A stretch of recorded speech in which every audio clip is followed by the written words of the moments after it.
más natural, quiere decir, los atletas de alto rendimiento siempre tienden a viajar a ciertos países donde están a una altura específica para lograr un mayor rendimiento deportivo.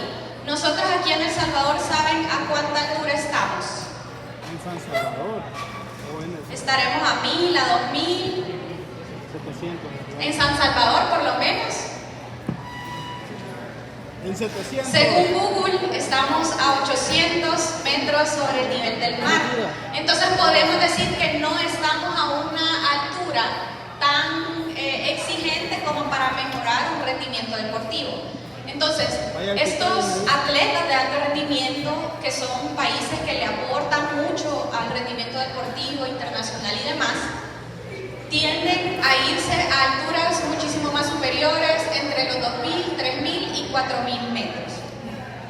En el 2019, este tipo de entrenamiento ganó un poco más de relevancia al entregarse el Premio Nobel de Medicina a 3 médicos que fueron los que descubrieron cuál era el beneficio en realidad del entrenamiento en altura y de la activación de una proteína que se llama HIF1 y HIF2.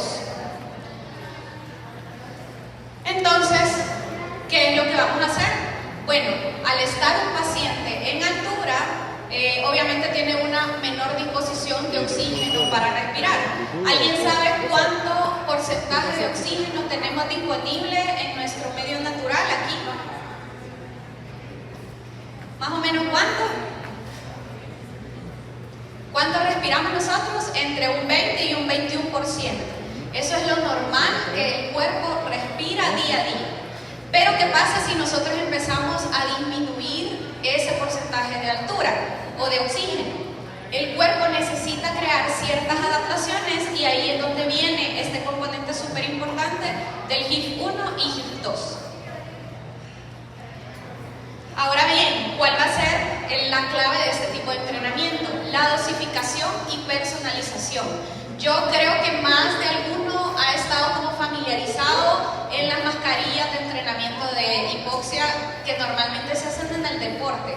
Unas mascarillas que tienen unas válvulas que solo permiten la salida y no la entrada de oxígeno. Ese es un tipo de entrenamiento de hipoxia, pero ¿cuál va a ser el problema con ese tipo de entrenamiento? Que en realidad nosotros no podemos monitorear en tiempo real qué es lo que está pasando con la salud del paciente. Y ustedes saben que bajar el porcentaje de oxígeno de un paciente puede ser una consecuencia negativa, ¿verdad? Ahora bien,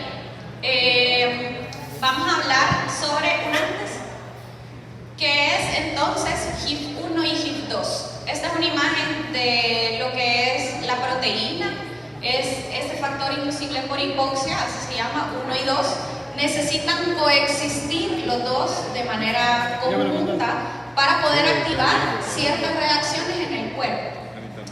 Este complejo solo se va a activar en el cuerpo cuando el cuerpo esté inducido a un estrés de un porcentaje de oxígeno bajo. Quiere decir, está disponible para todos los seres humanos, pero no está activo a menos de que el cuerpo esté en un estrés de menor oxígeno. Este regula la respuesta a la hipoxia y ayuda a mejorar el equilibrio del oxígeno en el cuerpo. Este factor lo que va a hacer, creo que podemos pasar a la siguiente imagen, donde ya podemos como ilustrar qué es lo que está pasando y que muchos de ustedes también ya lo han visto. El factor inducible de hipoxia no puede trabajar solo, necesita también de otros genes. Entonces, nosotros lo tenemos disponible en el cuerpo 24/7, pero si no lo estamos utilizando, el cuerpo lo va degradando y lo va botando. Pero ¿qué pasa si nosotros estamos en un porcentaje de oxígeno menos? Este se va a estimular, se va a unir como una cadena al HIF2 y estos van a lograr entrar porque ya se hicieron permeables, ya se unieron, ya se hicieron permeables y van a entrar a la célula en donde lo va a recibir el ADN. El ADN va a tener una gran activación para crear diferentes reacciones. Quiere decir, el HIF1 y el HIF2 va a ser la llave que va a lograr abrir el ADN y cambiarlo para tener diferentes ¿Cuáles? Si el cuerpo está ante un porcentaje de oxígeno menos, ¿qué necesita el cuerpo?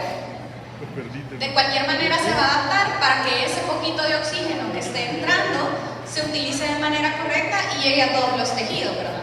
Porque si nosotros entramos en una situación de hipoxia no controlada, ¿qué es lo que pasa? ¿Qué pasa si entramos en hipoxia? Y lo vemos con los pacientitos respiratorios. ¿Qué les pasa? Se marean. Ajá, pueden tener hasta un paro respiratorio si no está controlado, ¿verdad? Tienen fatiga, tienen estrés, dolores de cabeza, etc. Y todos esos síntomas los vemos también cuando nosotros podemos viajar a una altura específica. ¿Alguien de aquí ya ha estado a más de 2.500 o 3.000 metros sobre el nivel del mar? ¿Ha ido a México, a Colombia? ¿Se han ido?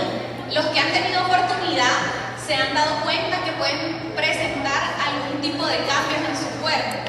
Dolor de cabeza, visión borrosa, fatiga, cansancio, una respiración un poco más forzada. Entonces todo esto se va a deber a que el cuerpo no está adaptado y por tanto necesita esta estimulación constante para sobrevivir. Okay. Ahora bien, ¿alguien me puede decir, la hipoxia entonces es mala o es buena? Pues sí, porque genera, ya dijimos, ciertas reacciones en el cuerpo que no son positivas. Entonces, ¿qué creen ustedes? Es mala, no la vamos a tachar ni de mala ni de buena. Pero si nosotros podemos utilizar estas herramientas, podemos generar un beneficio positivo en los pacientes. Ok, estamos hablando aquí de una hipoxia intracelular. Induce a la activación de genes y eso nos va a llevar a tener más de 300 reacciones en el cuerpo. Entonces, cuando tenemos esta hipoxia celular, vamos a activar esto y vamos a tener una mayor adaptación a la hipoxia como tal. ¿Ok? Siguiente. Entonces, ahora, ¿cómo vamos a poder utilizar este tipo de entrenamiento en los deportistas? ¿Alguien me podrá decir qué creen ustedes que es más difícil? ¿Darle hipoxia a un deportista o darle hipoxia a una persona que no hace ejercicio? ¿Qué piensan? Va a ser más difícil darle hipoxia a una persona que hace ejercicio. ¿Saben por qué? ¿Ya han corrido ustedes larga distancia? O sea, uno siente que no respira, ¿verdad? Cuando uno hace un ejercicio físico, constantemente está en un estado de hipoxia. Ustedes han hecho la prueba de marcha de 6 minutos, de 10 minutos, etc. Y se han medido la oxigenación y el pulso, ¿verdad? Obviamente la oxigenación baja un poquito y el pulso se eleva. Entonces es más difícil darle a un deportista un estímulo de hipoxia que a alguien que está sedentario. Entonces ustedes me van a decir, ¿por qué entonces le voy a dar un estímulo de hipoxia a un paciente que ya tiene una hipoxia? ¿Qué piensan? Porque estoy con un atleta de alto rendimiento o alguien que por lo menos cumple un entrenamiento para llevar a cabo un objetivo. ¿Alguien de ustedes entrena algún deporte? ¿Qué entrenas? Natación y atletismo, ok. Los que ya han sufrido un proceso de entrenamiento no me van a dejar mentir. Hay ciclos en los cuales se aumenta el periodo de carga y se disminuye, ¿verdad? No puede estar un paciente metiéndole carga a un entrenamiento porque vienen las lesiones, la fatiga, el cansancio, etc. Entonces lo que nosotros vamos a hacer es combinar este tipo de recuperación y terapia para que el paciente tenga la condición óptima en su cuerpo de tolerar este tipo de entrenamiento. ¿Okay? En un paciente que no hace ejercicio, como que supliría ese objetivo en el cuerpo, ¿verdad? Hacer ejercicio. Pero en un paciente que ya realiza un ejercicio deportivo, lo que queremos es impulsarlo. ¿Okay? Que en esos periodos de bajo entrenamiento él se recupere de una mejor manera y que en esos periodos de alto entrenamiento el paciente sea capaz de llevar a cabo ese alto entrenamiento sin ninguna dificultad. mitad. Entonces, como ven en la imagen anterior, para los que no habían conocido qué es el entrenamiento de altitud simulada, pues básicamente se ve así. Es un módulo que me va a simular un porcentaje de oxígeno. Ustedes saben que depende de la altura el porcentaje de oxígeno el que nosotros tengamos. ¿Alguien ya ha ido al punto más alto de El Salvador? ¿Cómo de cuánto será? 2.460 y algo. Creo que 2.400 o 2.600, algo así, está en Chalate. Ok, a una altura de 2.700 nosotros podemos tener un porcentaje aproximadamente de un 15 o un 14%. Quiere decir que el paciente, si le tomamos la oximetría del pulso, no está saturando al 100. Entonces aquí vemos un esquema de cómo nosotros podemos ver que ante más altura tenemos un porcentaje de oxígeno menor. Quiere decir, alguien nos toma el día de hoy y el día de mañana nos va a colocar a Machu Picchu. ¿Qué creen que nos va a pasar? Nosotros que hemos nacido en El Salvador, o hay alguien que ha nacido en otro país, nacimos acá, tenemos los genes que desactivan automáticamente el HIF1 y el HIF2. Entonces nosotros no estamos para nada adaptados a la altura. Nos va a dar mal de altura, nos vamos a marear, nos va a doler la cabeza, etc. Entonces así, con el sistema lo que vamos a hacer es progresivamente y de una manera dosificada ir aumentando esa tolerancia a la hipoxia y que el paciente mejore. No sé si se logrará ver, espero, bueno, voy a pedirles que les pasen esta bibliografía. Es súper importante porque esta nos va a determinar qué rangos de porcentaje nosotros podemos usar de una manera segura. Si ustedes ven en la parte de abajo y los que no logran ver, dice de un 9 hasta un 16%. Y en esta vertical podemos ver desde 15 hasta 2400 ciclos de hipoxia. Entonces, lo celeste, la parte celeste, es lo que me dice el beneficio, y la parte roja es lo que me marca como una advertencia que puede pasar algo. Entonces, ¿qué es lo importante aquí? En este gráfico nosotros podemos ver que entre un 9 y un 16% vamos a tener un rango seguro de trabajo para que el paciente sea capaz de tolerar esa hipoxia sin que le pase nada.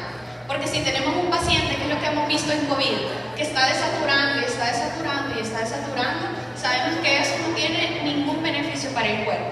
Y en la parte roja podemos ver la cantidad de hipoxia que va a tener el paciente, y ahí dice, por ejemplo, algunos de los beneficios y algunos de los riesgos.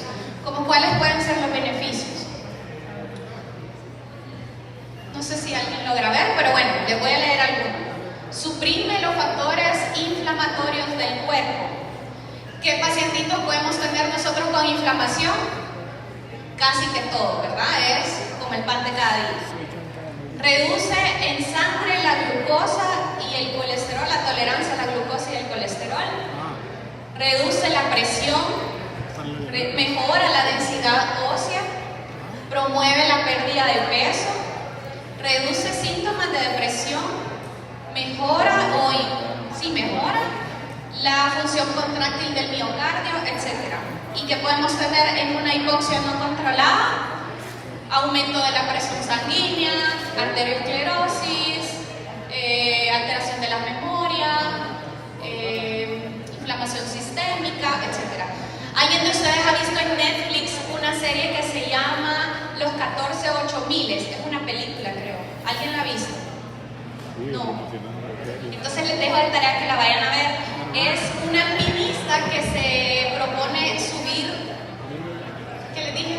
14 montañas de más de 8000 metros de altura en un tiempo determinado, no sé si 6 meses. La cosa es que ahí describe exactamente qué es lo que pasa con el paciente cuando entra como en una hipoxia no controlada, y esos pacientes hasta se escapan a morir. O sea, les entra un desequilibrio a nivel corporal, y hay muchos pacientes que mueren de hipoxia en gran altura en las montañas. Entonces les queda de tarea, se llaman los 14-8000. Bueno, ya entrando en materia.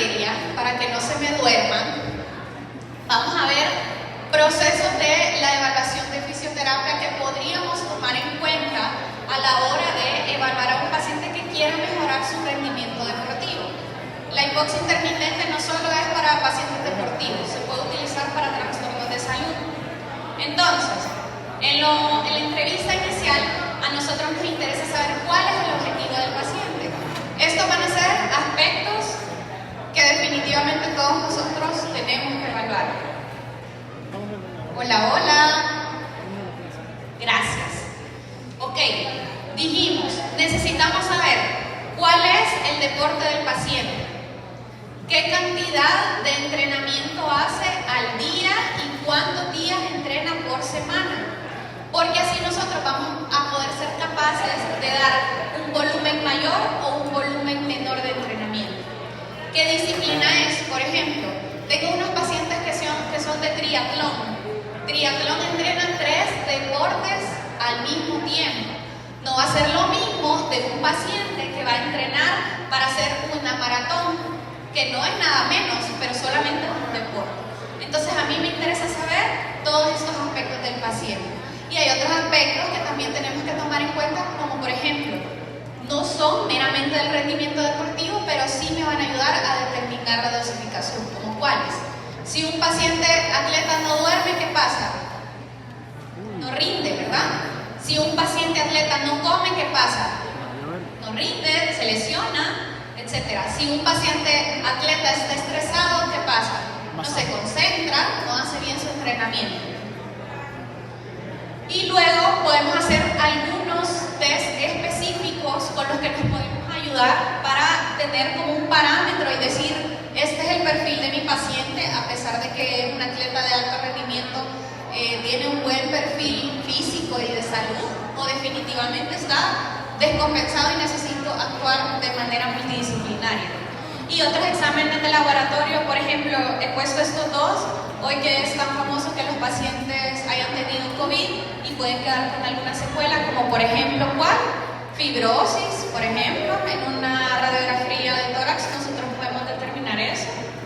O si el paciente tiene una prueba de esfuerzo, también nosotros podemos solicitarla para saber cuál va a ser el inicio del paciente. Siguiente. Entonces, este es básicamente que un resumen. Vamos a trabajar como en 2 esferas diferentes, un objetivo directo y un objetivo indirecto. El objetivo directo lo vamos a tener por la activación del HIF-1 y el HIF-2, que ya lo hablamos, que va a ser aumento de la acción antiinflamatoria, quiere decir, va a drenar esos componentes inflamatorios que se están dando continuamente en una persona que hace ejercicio. Regulación del sistema inmune, vasodilatación, angiogénesis, neurogénesis, miogénesis, protección y biogénesis mitocondrial. Por ejemplo, yo les voy a decir, a nivel internacional, esto se ve mucho en Europa, hay situaciones en las que el entrenamiento de altura solamente cubre la parte de concentración del paciente. Por ejemplo, tú que haces ejercicio y cumplís un entrenamiento, ¿la mente es sumamente importante a la hora de hacer un ejercicio deportivo o no? Es totalmente importante. Si uno, por ejemplo, dice, bueno, hoy voy a correr 5 kilómetros y desde que comienza está pensando, no lo voy a lograr, estoy cansado, no sé qué cosa, no hice la tarea, me duelen los pies, o sea, totalmente toda esa desconcentración a nivel del rendimiento deportivo va hacia abajo. Uno no puede entrenar con un problema o una situación en la cabeza. Entonces, hay personas que, por ejemplo, lo utilizan para mejorar la concentración, no ningún aspecto físico. Y hay otros, por ejemplo, que sí nosotros podemos verlo ya a un nivel más físico, mejorar lesiones, bajar inflamación, mejorar el aspecto cardiorrespiratorio, el patrón ventilatorio, etc. Y de manera indirecta tenemos, bueno, el paciente está respirando por una mascarilla, entonces tenemos una reeducación involuntaria del patrón respiratorio. Tenemos también una estimulación de la plasticidad respiratoria, quiere decir, ok, yo voy corriendo y voy, ¿creen que sea mi ventilación? ¿Correcta o incorrecta? Incorrecta, porque ni siquiera estoy metiendo aire cuando ya lo he sacado. Entonces, un atleta necesita respirar correctamente, independientemente sea el deporte que sea, para rendir y llenar sus pulmones muchísimo más. Entonces, ya el paciente va a tener como resultado una situación de que va a respirar muchísimo más fácil y va a decir, ya no me canso al respirar, no jadeo, no me duele el pecho. ¿Okay? Y ahí también nosotros podemos trabajar la parte de la respiración a nivel costal, del diafragma, evaluar los músculos, etc. Y también vamos a tener la disminución de la fatiga generalizada. Siguiente. Ay, este casi no se ve, pero es, por ejemplo, cómo se ve una sesión de entrenamiento de altura. Es hipoxia intermitente. ¿Qué quiere decir eso? Respiro poca cantidad de oxígeno, vuelvo a un medio normal, vuelvo a respirar menos, vuelvo a respirar normal, y así voy cíclicamente cumpliendo cada una de las sesiones. ¿Por qué? En los ciclos de hipoxia voy a tener la activación del HIF-1. En los ciclos de reposo, en las que meto oxígeno normalmente, o tengo una hiperoxia, que aproximadamente es de 35%, voy a tener la activación del HIF-2. Por tanto, ahí va a ser la cadena que hablábamos a nivel fisiológico para abrir la puerta del ADN y generar los cambios fisiológicos que queremos en el paciente. Entonces, si nosotros solamente lo aplicamos al deporte, estos son algunos de los beneficios que vamos a tener.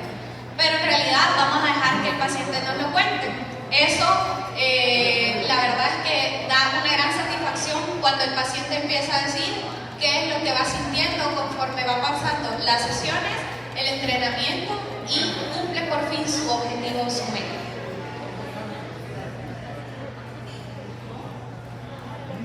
Ok, estas son algunas de las modalidades que se pueden trabajar en fisioterapia.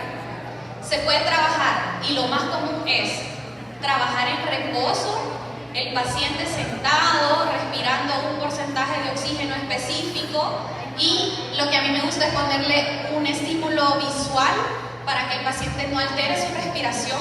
Por ejemplo, hay pacientes atletas que son capaces de variar su respiración, ¿verdad? En natación también se da mucho. Respiran, mantienen el aire, sostienen y etcétera. Entonces ellos son capaces de leer la gráfica y modificar su respiración, que es lo que no queremos. Entonces, por ejemplo, yo en esa imagen, en la primera, una paciente que está viendo una serie, ¿ok? Y rara vez ve la pantalla cuando se le indica que se quite o que se ponga la mascarilla. Número 2, el paciente puede trabajar en reposo, pero también junto con fisioterapia. Quiere decir, tengo una paciente futbolista que le dio una periostitis porque pasó de entrenar de césped a asfalto, y entonces el cambio de la pista le dio periostitis. Bueno, la cosa es que necesitaba mejorar el rendimiento porque ella, aparte de la periostitis, le había dado tenía un síndrome post-COVID y estaba de respiración y de corazón totalmente mal. Entonces se puede trabajar ambos, porque es como que yo le estoy dando el estímulo local, ¿verdad? Le estoy poniendo corriente, masaje, agente físico X, y aparte le estoy generando un estímulo sistémico, ¿verdad? De entrada y salida, activación de proteínas HIF-1 y HIF-2. Y luego, para finalizar, tengo la modalidad de hacerlo completamente en ejercicio. Aquí, por ejemplo, está haciendo una sesión en bicicleta estacionaria. Él hace triatlón, entonces lo que a mí me interesa es simular su deporte. Yo no voy a poner a un paciente que nada en una caminadora a tope, ¿verdad? O no voy a poner a un paciente que hace remo, por ejemplo, en una elíptica. Yo tengo que simular su gesto deportivo. Y también se puede combinar con ejercicio funcional o hacer el gesto deportivo de cada uno del paciente, ¿verdad? Entonces tengo una oportunidad de trabajar diferente con cada uno de los pacientes y asegurarme de que te cumpla un objetivo terapéutico. Siguiente. Bueno, este también ya lo había mostrado anteriormente, es cómo se ve una prueba inicial. todos los pacientes antes de comenzar su tratamiento van a hacer una prueba inicial. ¿Qué es lo que me va a medir la prueba inicial? La tolerancia que tiene el paciente a resistir o aguantar un porcentaje menor de oxígeno. Puede ser que algunos de nosotros tengamos una descendencia noruega, italiana, europea, no sé, y dentro de nuestros genes podamos tener ese chip que va a recordar mucho más rápido la activación del HIF1 y HIF2. Y puede ser que por el contrario vemos puros salvadoreños acá, y si nos llevan a Noruega vamos a empezar a desaturar y a sufrir mal de altura. Entonces, la respuesta al test va a estar guiada o va a estar dada por la genética meramente del paciente. Les pongo un ejemplo. Los pacientes salvadoreños que yo he tenido tienen una media entre 0.30 y 1.30 minutos de resistencia al 11% de oxígeno. Quiere decir, la mitad de lo que nosotros respiramos lo toleramos 2 minutos máximo. Quiere decir, 11% de oxígeno, estamos hablando de 5.500 metros sobre el nivel del mar, una altura al doble de lo que tenemos acá. Y por el contrario, he tenido un paciente que es italiano y que vive acá por cuestiones de trabajo, y él me aguantó hasta 7 minutos. Entonces, a pesar de que él ya está aclimatado de aquí de más de 20 años, sus genes son de Italia. Por tanto, la respuesta que va a tener es meramente individual. Y entonces aquí vemos, la línea azul va a ser la línea de saturación de oxígeno, y la línea roja va a ser las pulsaciones por minuto, que son los parámetros básicos que nosotros tenemos que entender para trabajar con un paciente con hipoxia. Y en el recuadro amarillo que vemos en la parte izquierda podemos ver en vivo la saturación de oxígeno, a cuánta altura está, cuánto es la ganancia del índice de altura, cuánto es la ganancia del índice de recuperación, etc. Y el sistema lo que tiene, y que es bien bondadoso, es que automáticamente tiene un valor de seguridad. Quiere decir, el paciente cuando pasa ese límite de seguridad le dice automáticamente que se quite la mascarilla, porque yo hice una prueba y eso no se debe hacer. Le dije a un paciente de confianza, no se va a quitar la mascarilla, vamos a ver qué tanto tolera la saturación de oxígeno. Y el paciente se empezó a poner helado, el paciente se empezó a poner labios morados, se empezó a poner cianótico. Entonces el paciente en la primera sesión, ahí por el 88 de saturación de oxígeno, ya estaba así, ya no aguanto, ya me la quiero quitar. Obviamente se la quitó, ¿verdad? También me ha pasado, tuve en la clínica un grupo de alpinistas que dijeron, no, yo quiero hacer la prueba, quiero aguantar, voy a respirar. Y bueno, está bien, ¿verdad? Para que hagan la prueba. Entonces, ¿qué es lo que hacían? Aumentaban el volumen de respiración para no desaturar. Entonces uno cuando respira súper fuerte, obviamente aumenta la saturación de oxígeno. Entonces el paciente lo veían así, y agarrado de la silla, helado, pálido, pero él quería lograr los 10 minutos sin desaturar. Y logró en realidad llegar a los 10 minutos, pero cuando se la quitó, así que estoy mareado, veo borroso, no me puedo parar. Entonces, nosotros podemos tolerar, podemos llegar a suplir eso con la respiración, pero obviamente que no es lo más beneficioso para el cuerpo. Entonces, básicamente eso es el test. Es un test de 12 minutos, 10 de tolerancia máxima a la hipoxia y 2 de recuperación. Y en la siguiente es una sesión en la cual podemos ver los periodos de bajada son los periodos de desaturación, y los periodos de subida son cuando el paciente se quita la mascarilla. Esta imagen me sirve de referencia porque es un paciente que, a pesar de que había sido corredor durante mucho tiempo, tuvo COVID y de repente perdió la forma física súper rápido. Entonces él, por ejemplo, toleraba 30 segundos con una hipoxia del 15%. Quiere decir, del 21 al 15 no es mucho. Ahí es donde empezamos a tener como un estímulo de los 2.500 metros. Y entonces este paciente cada 30 segundos se tenía que quitar la mascarilla porque pasaba el umbral que tenía. O sea,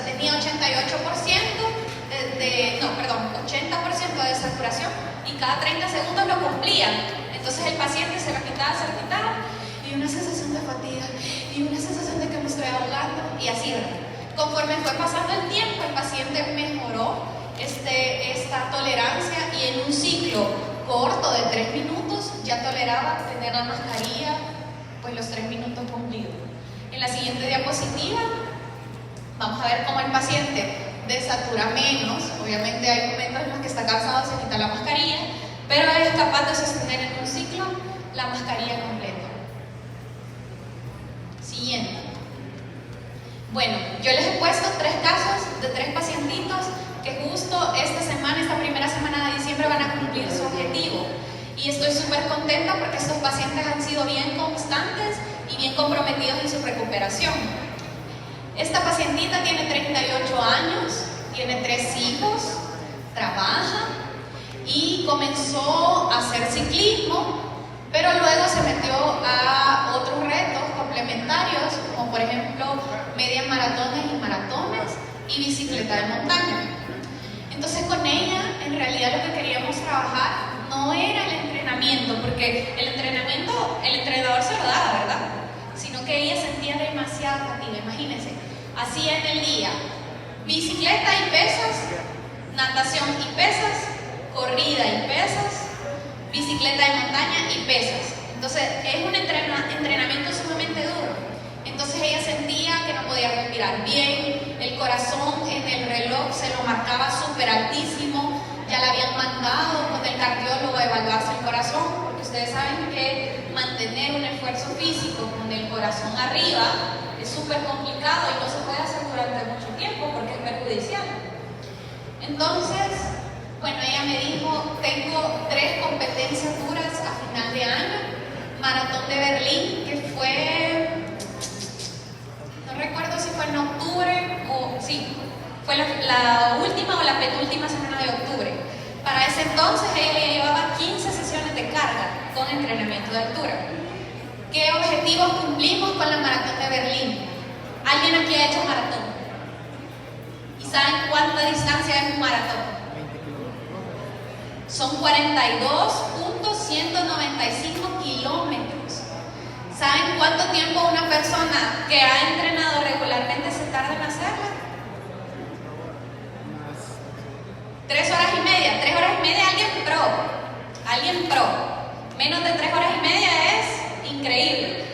Nosotros acá, por ejemplo, una persona normal que entrene unas 12, 15 semanas puede hacerlo en 4 horas y media. Ella había hecho una maratón a principio de año entrenando esas 12 semanas y la hizo en casi 5 horas. Quiere decir que ella mucha parte del trayecto lo trotó o caminó 5 horas, que es lo que, o sea, nosotros sin entrenamiento quizás hacemos 6 o 7 realmente. Y entonces el objetivo de ella era no ponerse un número en la cabeza, sino que decir, quiero disfrutar mi carrera, no me quiero sentir destruida al día siguiente, quiero respirar de una manera correcta y quiero sentirme bien. ¿Saben cuánto tiempo hizo su segunda maratón, esta de Berlín? Le bajó de 4:59, que es lo que había hecho en Miami a principio de año, a 4 horas 20. Son 40 minutos menos de la maratón anterior. Así que podemos ver como una diferencia. El segundo objetivo es una ultradistancia de montaña que se va a llevar a cabo el 3 de diciembre, para el cual ya tenemos 30 sesiones cumplidas de entrenamiento en altura. ¿Y ella qué es los cambios que me dice? ¿Alguien de aquí toma medicamentos para dormir? No, nadie. Sus papás, me imagino. Esta paciente tomaba 2 Rivotril diarias para poder dormir y dormía 5 o 6 horas, lo máximo. Con el entrenamiento de altura lo que hemos logrado es cumplir una Rivotril cada 2 días. Quiere decir que la reducción del medicamento ha sido súper significativa. Logra dormir, de acuerdo a su reloj, casi 7 horas, casi, porque en los días estresantes duerme 6 horas y media, pero sin medicamento duerme muchísimo mejor. Y el entrenamiento, obviamente, súper duro. Y el objetivo número 3 que tenemos va a ser Maratón de Miami en febrero, si no me equivoco, y ella está súper contenta. Cada 2 días llega a sesión de altura, le dedica entre 40 minutos, una hora a su entrenamiento y ella súper bien. Con ella no hemos tenido necesidad de hacer entrenamiento en altura en ejercicio, porque ella de por sí tiene una carga de entrenamiento bien dura, entonces ella lo hace de reposo. Es más, hasta ya le hice adicta a las series de Netflix, porque ella ni veía tele. Entonces ya en 30 sesiones, imaginen cuántas series ha visto. Entonces, bueno, estamos súper contentos, ha disminuido de peso, ha mejorado su patrón respiratorio, su VO2 máximo, sus pulsaciones en reposo, etc. Vamos a ver paciente número 2. Bueno, este es el resumen de las sesiones de entrenamiento de altura de Karen, la paciente anterior. Si ustedes se fijan, tenemos ciertos parámetros en la parte de abajo, de los más importantes, cuáles vamos a ver. La línea roja dice la carga en un tiempo corto, que es la que sube y la que baja. La línea azul dice la carga en un periodo un poco más prolongado. Si ustedes ven, partió de 0 hacia arriba. La línea verdecita, la continua, es una media entre la comparación saturación de oxígeno, FiO2 más, y la frecuencia cardíaca average o promedio. Entonces, si bien tiene un comportamiento de ascenso. Y las líneas verticales amarillas son las cargas de altura que se le han ido dando progresivamente.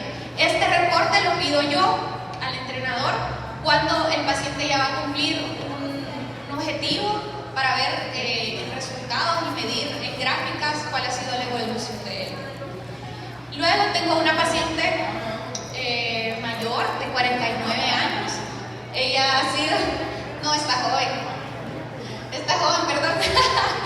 Es una paciente que va a celebrar sus 50 años realizando su primera triatlón el 4 de diciembre. Va a ser una triatlón de larga distancia, un 73. Y ella ha sido en su juventud, y digo juventud, 20 años, ¿verdad? En su juventud ha sido campeona de ciclismo de ruta aquí en El Salvador. Entonces esta paciente es una atleta de años, ¿okay?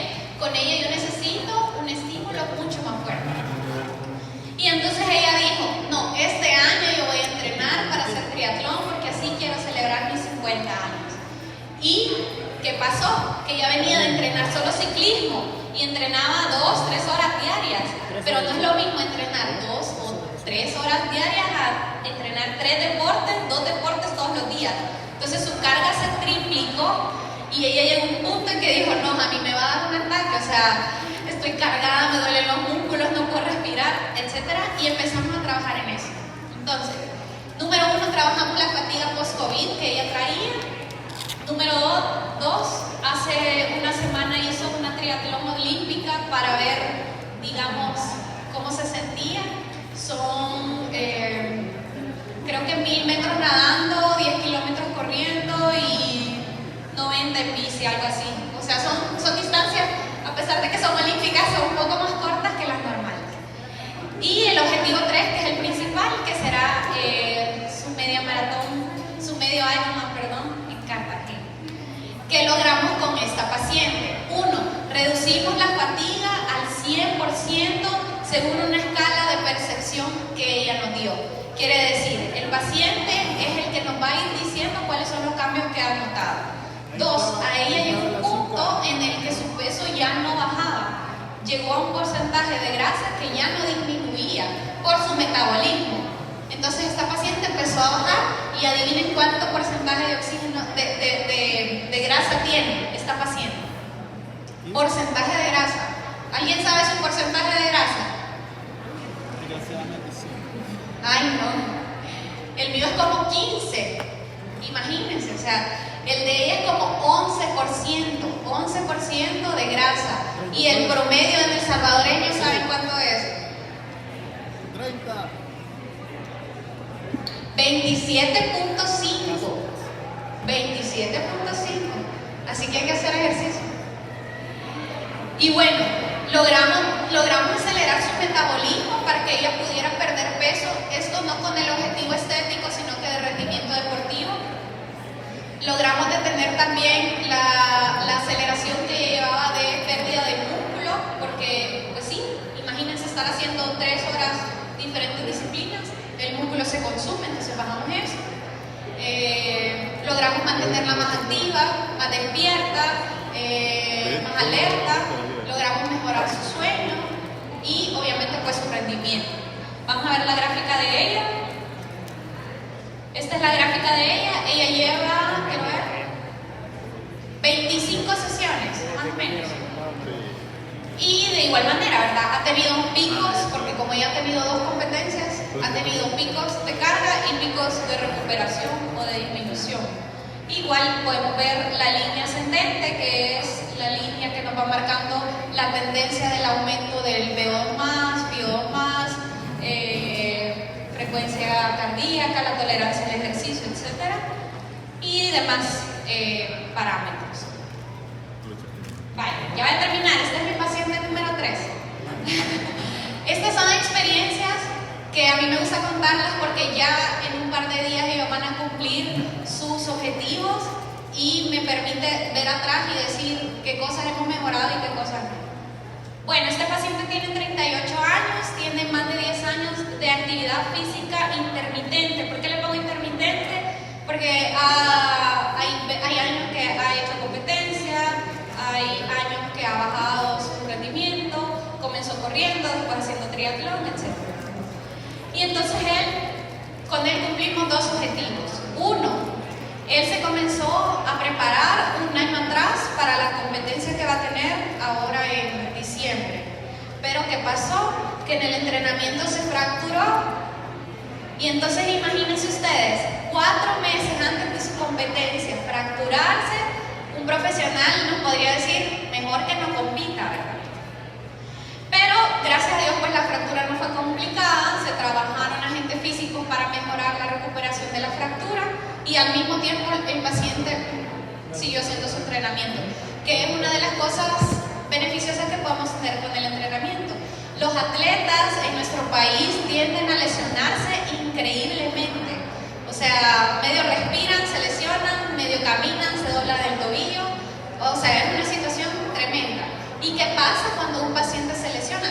¿Han tenido acá los profesionales pacientes atletas? ¿O alguien ha tenido, bueno, tú te has lesionado, ¿verdad? ¿Y qué te ha dicho el doctor?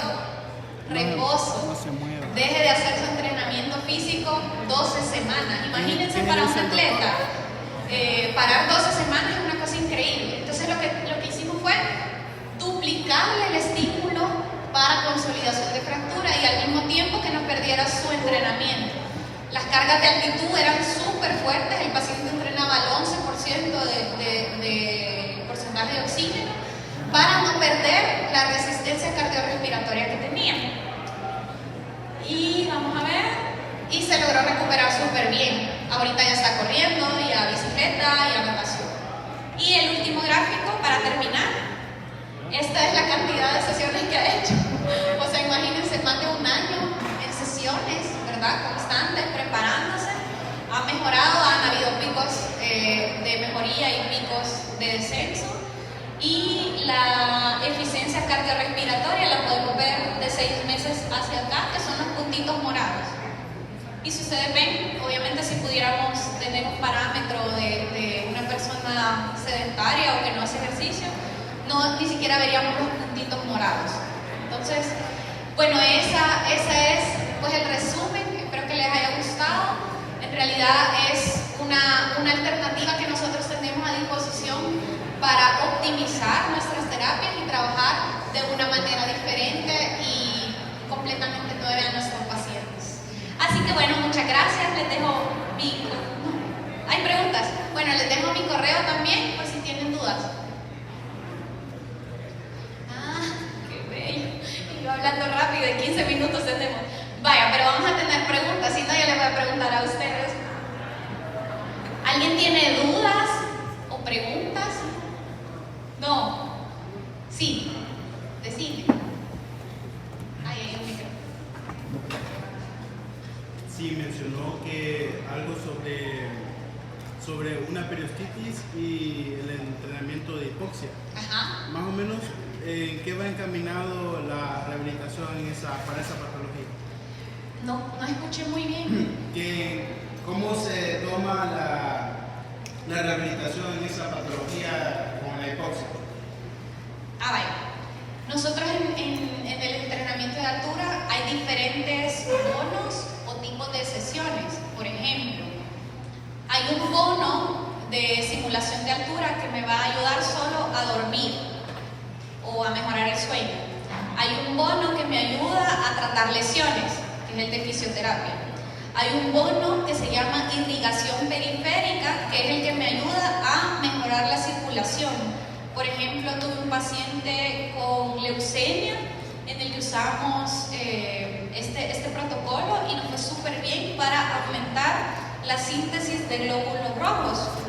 También tenemos protocolo post-COVID, que es fatiga crónica, y tenemos bonos en reposo normales y bonos en movimiento, que son las sesiones en movimiento. Entonces, con esta paciente lo que hicimos fue, bueno, le diagnosticamos, hicimos la evaluación de fisioterapia, tiene la periostititis y demás, pero ¿qué le podemos aportar al paciente extra, aparte de la estimulación con agentes físicos?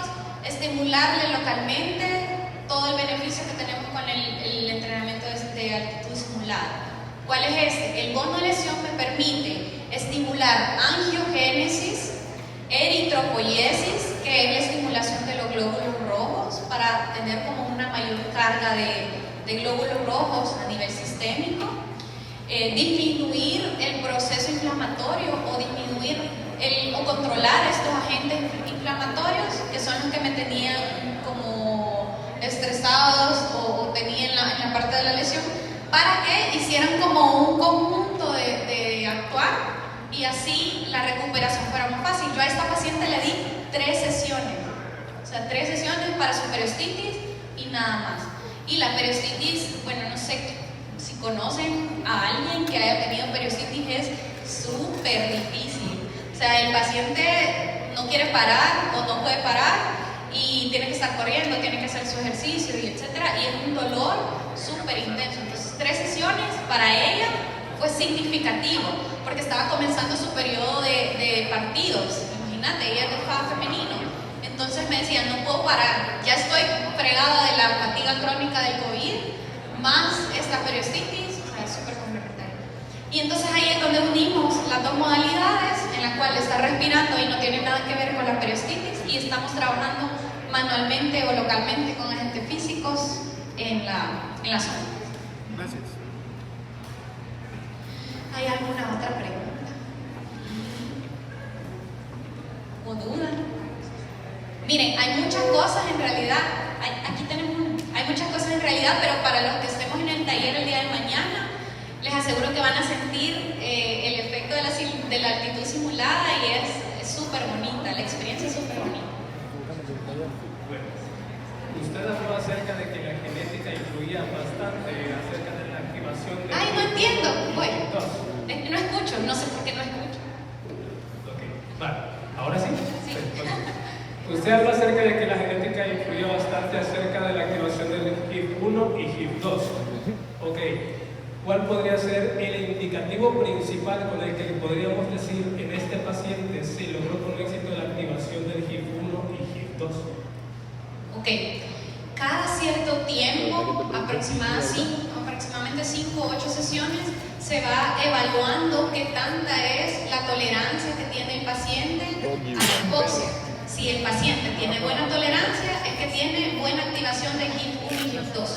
Si el paciente no tolera y tiene al contrario una caída de su rendimiento y vemos que no mejora, quiere decir que él no está haciendo una activación correcta. Dentro del equipo tenemos una franja que es un límite entre el límite inferior y uno un poco, digamos un segundo inferior. Si el paciente respira en esa zona, tenemos una buena activación del HIF1. Pero si el paciente, conforme pasan las sesiones, lo único que hace es desaturar, no está tolerando la hipoxia. Quiere decir que hay que variar los parámetros, darle quizás un poco menos para que el paciente pueda tolerar esa hipoxia a lo que le estamos sometiendo. Y también es súper importante aquí porque fíjate que en las primeras sesiones, y según una curva que quizás mañana en el taller la vamos a ver, al comenzar con el entrenamiento de altura vemos un descenso de todas las funciones físicas, aproximadamente 3 o 4 sesiones. Entonces, en las primeras 3 o 4 sesiones el paciente me dice, me siento bien cansado o me dio tanto sueño esta sesión, porque siempre de la curva de adaptación fisiológica normal siempre hay un descenso y luego hay una subida exponencial. Entonces, siempre es bueno esperar como ese tiempo para ver si el paciente toleró o no toleró. ¿Cuánto podría ser ese tiempo? Unas 8 sesiones, si es una persona que no hace ejercicio, y unas 10 sesiones si es un paciente que sí hace ejercicio. Ya que se Las calle, sesiones pueden ser, digamos, todos los días. Súper bien. Las sesiones se pueden hacer entre 24 y 72 horas. Mínimo 24 horas y máximo 72 horas. Para un paciente que ya hace ejercicio, lo recomendable es hacerlo entre 2 y 3 veces por semana. Y generalmente hacemos como que hacen con sus entrenamientos más bajitos. Por ejemplo, el día 1 tuvo 30 minutos, digamos, 30 minutos de ejercicio. Pero el día 3, miércoles, digamos, tiene fondo, tiene 3 horas de entrenamiento. Entonces, el día de fondo no lo vamos a someter a más estrés, sino que vamos coordinando con el entrenador, el paciente, vemos su programación, para que así puedan como que ir casando y que no estresen más al paciente, sino que le beneficie. A la orden. ¿Alguna otra pregunta?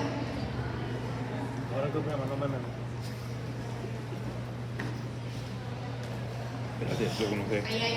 Se sentó aquí y ya.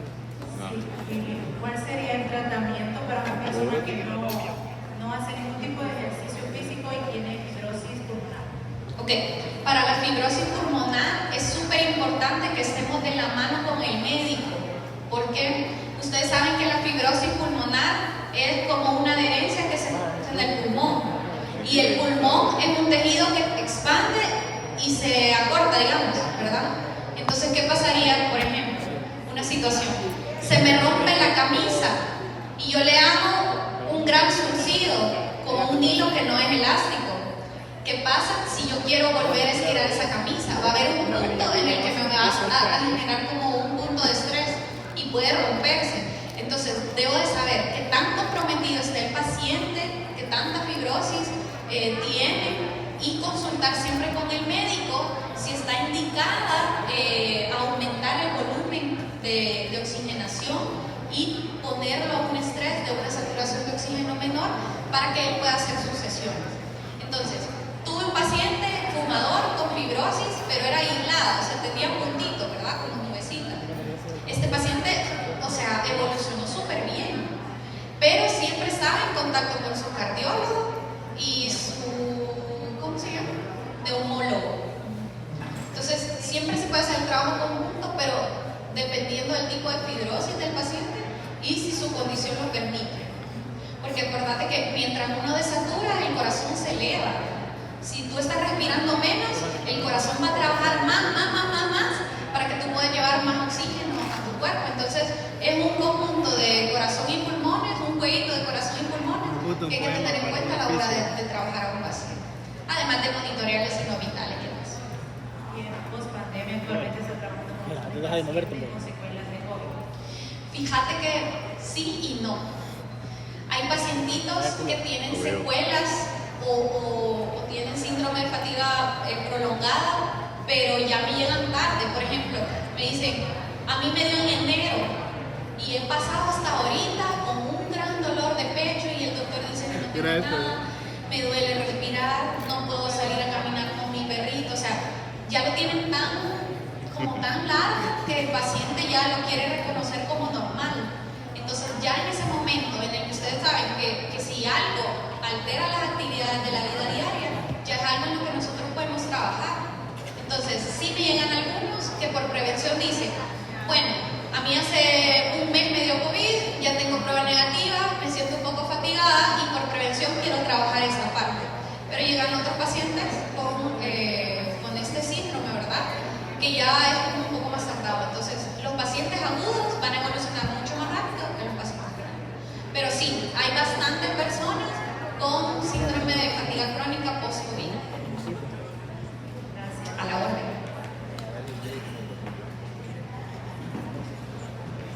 Otra. preguntar, me arrojó la pregunta un poquitín con eso del COVID y otras personas han tenido casos peculiares en los que han trabajado. Perdón, que me distrajo. Casos aislados o peculiares de ciertos pacientes y han tenido. Sí, saben que tuve una paciente joven, 34 años, y a ella después de su segundo embarazo le quedó el factor de reumatismo súper elevado y desarrolló una artritis reumatoide a sus 34 años, increíble. Bueno, tuvo el bebé como a 30, ¿verdad? Entonces yo la conocí de 34. Tenía deformación en sus manos, le dolía todo el cuerpo, o sea, era como que yo vengo a fisioterapia porque a mí me duele todo. Y uno así, ¿qué puede hacer, verdad? Entonces le dije, vamos a comenzar trabajando con altitud, porque lo que quiero es bajar su proceso inflamatorio. Le tomamos exámenes de laboratorio con su reumatólogo, hizo 15 sesiones de carga, le llamo yo, quiere decir de entrenamiento, en reposo, ¿verdad? La ponía en una posición súper cómoda porque ella no me toleraba casi que nada. Y a la toma de los exámenes posteriores salió muchísimo mejor. No quiere decir que se le haya quitado, pero por lo menos el factor inflamatorio disminuyó un montón. Y con ella no solamente disminuyó el proceso inflamatorio, sino que mejoró la movilidad de sus articulaciones, quiere decir, ella se sentía un poco más flexible. Ustedes saben que los pacientes con artritis reumatoide tienden como a quedar como engrapados o a hacer pequeños movimientos porque no quieren que le duela. Y otra cosa es que ella, su metabolismo era un poco extraño, es decir, ella tenía que controlar lo que comía porque ustedes saben que hay comida que inflama, ¿verdad? Entonces, en los pacientitos reumatoides se tiene que controlar la comida. Y ella no me había dicho, pero tenía una congestión a nivel de intestino grueso, yuca, o sea, ella es delgadita y la pancita así, ¿verdad? Y entonces un día llega y me dice, mira, le quiero contar algo, pero me da un poco de pena. Y yo, ¿qué le pasó? Fíjese que ayer fui al baño como nunca había ido, o sea, ya llevaba como 10 sesiones. Mire, no sé qué me hizo, que después de la sesión tenía una gran urgencia por ir al baño. Y básicamente limpió todo su intestino grueso, ¿verdad? Entonces también mejoramos la absorción de los alimentos que ella tenía a nivel general, ¿verdad? Y que es lo que también no le ayudaba como a mejorar su índice de reumatismo, ¿verdad? Así que son cosas bien peculiares que uno podría decir, no me competen, ¿verdad? Pero que sí están asociadas, y recuerden que nosotros tenemos que ver al paciente como un todo, no de que me duele la mano y véame solo la mano, ¿verdad? Sino que tengo que averiguar por qué le duele la mano y ir atrás con todos sus antecedentes médicos para poder darle una mejor solución al paciente. Ese sería uno de los que más me ha marcado, pero tengo varios. Una preguntita más. Una vez se han suspendido las sesiones, los resultados se mantienen. Eso es súper importante porque la vida, por ejemplo, útil del ciclo de hemoglobina son alrededor de 28 días. Entonces, nosotros trabajamos en ciclos de alrededor de 28 días para volver a regenerar toda la síntesis de hemoglobina. Como, digamos que a limpiar la sangre y a volverla a hacer. Entonces, quiere decir que el HIF sería factor inducible por hipoxia. Por hipoxia no se mantiene. No, el factor inducible por hipoxia está activo mientras tú tengas el estímulo. Los beneficios sí te quedan. El factor inducible por hipoxia solo se activa en el momento, se une, hace su función y se degrada. Entonces, lo que a ti te queda no es el factor inducible por hipoxia, lo que a ti te queda son los beneficios que obtuviste de la activación de todos los genes que se activaron, pues valga la redundancia. Bueno, me dijeron que ya esa era la última pregunta, pero nos vemos mañana en el taller para todos los participantes y muchas gracias por el espacio.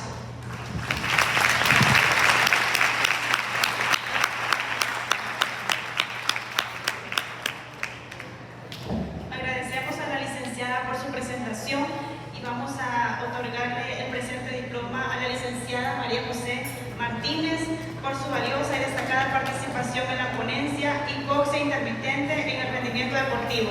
Brindémosle un fuerte aplauso.